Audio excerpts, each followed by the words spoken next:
So the highest profile absentee at the upcoming World Championships will no doubt be the reigning back-to-back double Olympic sprint champion Elaine Thompson-Herah, who will not be running a flat event in Budapest. And we all heard the response from MVP boss Stephen Francis that Elaine would not be welcomed back to MVP, citing the way she left and subsequent ungratefulness issues. And for sure, the whole world is tumbling down on Elaine Thompson-Herah. People have said, me did tell you this and me did tell you that.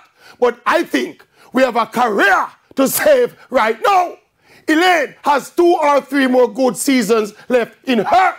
And instead of people proving that they were right and she was wrong, and we know Elaine did say she don't really like people and she don't want nobody heal her and all these things. But let us take the higher ground and don't beat the lady when she's down.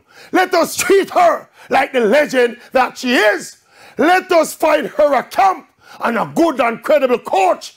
Make it a national mission to try and help this struggling soldier while she's down.